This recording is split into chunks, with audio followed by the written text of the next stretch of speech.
All right, so Toronto condo market will fail within the next 6 months. Why am I certain? Why do I strongly believe that? I will share my screen. I will show you one example why I believe it is a huge indicator when it comes to the downtown Toronto condo market and the surroundings. Having said that, the last year, maybe even longer, we have seen that the Toronto market keeps failing over and over again. The surge of listings, actual investors are panicking, they're leasing, they're trying to get the most juice out of their units, but not so fast. Things are changing quickly and things are changing all over the map. So stay tuned and let's get right into it. All right, so investors are panicking. Pre-construction developers are panicking. The prices were unbelievable. Some people are actually paying these ridiculous prices. Why?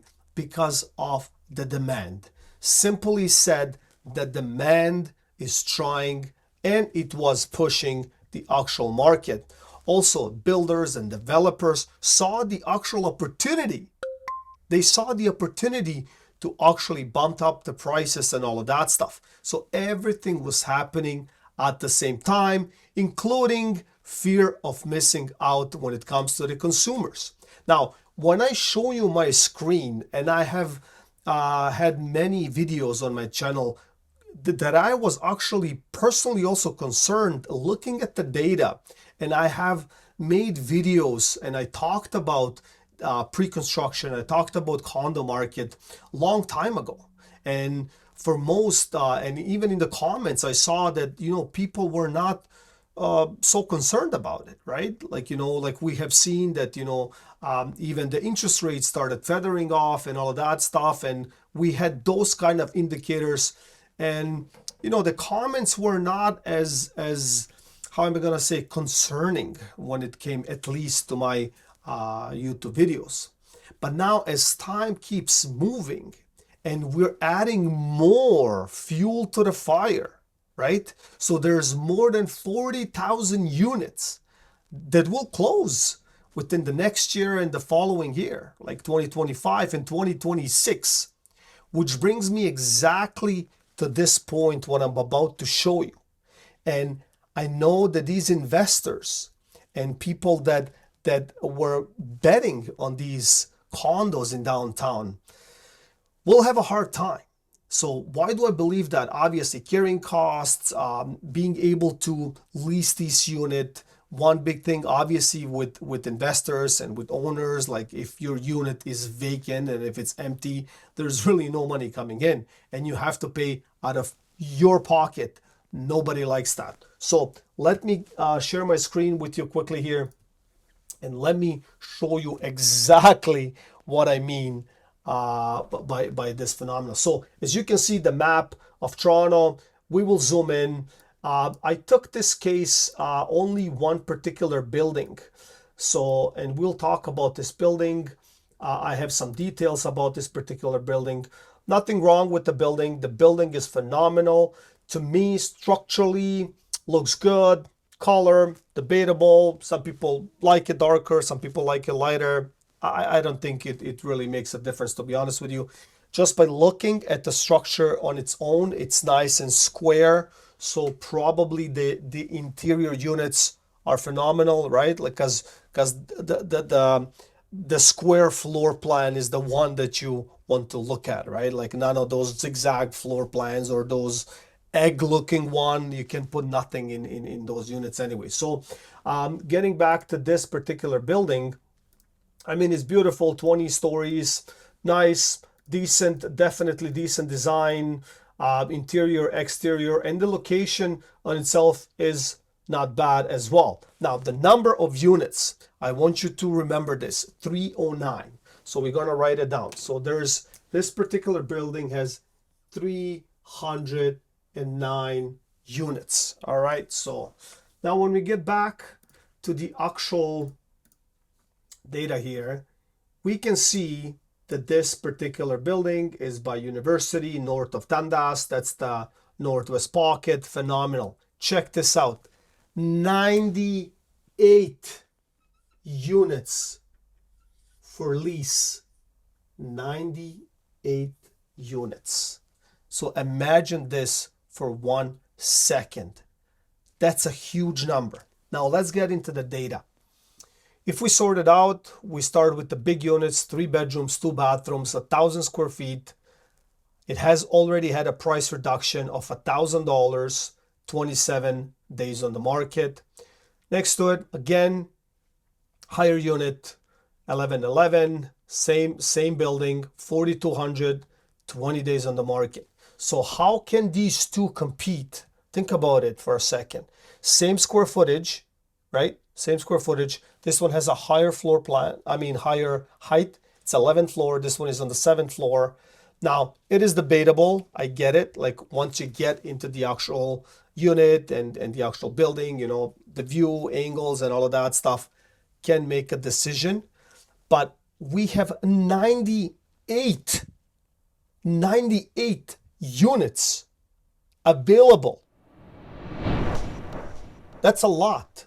That's a lot to choose from. So now let's get into other units. 2 bedroom, 2 bath, 700 square feet, listed at $4,000, $200 reduction. Most of these have been on the market for 4 weeks, 6 weeks, 8 weeks. Like we can see it here, 52 days, 33 days, 24 days, 20 days, keeps going on and on and on and on. So now let me get to a smaller unit. Let's say we get to 1+1, 1 bathroom. This is what the investors want, right? So $2,800. This unit has had a $300 reduction. Next to it, slightly bigger unit, $2,750. Had a price reduction of $400. So you see where I'm going with this, like endless of units available. And we're talking only one building. This is one building. If we would zoom out the entire, and we could see the spectrum of downtown Toronto, like you cannot even see the streets anymore. All you see is these bubbles, the availability to rent or lease or own, like for sale, same thing, right? Like it is crazy. The bubbles are everywhere, right? So to the point here, so from 309 units, 98 of these units are available for you to rent. Having said that, most of the time, not all the time, but most of the time, some of these units are what we like to say when the developers or the builders, they would take, 5% or something like that, or 10% of the inventory, they would hold that for future value and stuff like that. So let's just say, I don't know this exactly, but let's just say 30 of these units are held by a developer, okay? So 30 units. So these 30 units, the speculation, the developers will sell it for a profit down the road and all that stuff. So majority of these units were bought at X, right? $1,400 a foot, $1,500 a foot, right? So there's a clawback of the developer and they will sell these units for further profit. I don't think in this case that they will see a profit. So they will probably sell these units at $900 to $1,000 a foot down the road, probably at one point. So how do you think this will end up? And what do you think in these 98 units that's currently for lease, where the actual asking price is going? It's going down because the demand is not as high, obviously. We have seen that some and most student visas, and we have guests that came to visit us due to schooling and other variety of visas. But now most of them are going back. So the actual need is not as high. The demand is not there anymore. So we're kind of left to work with what we have, right? And this is only one building. Most towers in downtown Toronto have a similar picture, right? Pre-construction, count of units, a lot available, usually investors, a lot available to lease. They're holding on to these units, hoping for a better tomorrow, which I don't know when, right? The developers and the builders, there's a clawback. They hold some units, right, for future game plan and gains. So I don't know where that is going, because I don't even see that being the best solution at this point. So migration is down, the demand is not there, the asking price is not there. These investors, whatever they pay is not there. So what's going to happen? We are heading into a major meltdown when it comes to Toronto condo market. So I hope you got something out of this video. Please like, share, and comment. And if you like these kind of videos, go ahead and click on the other videos, and I will see you in the next one.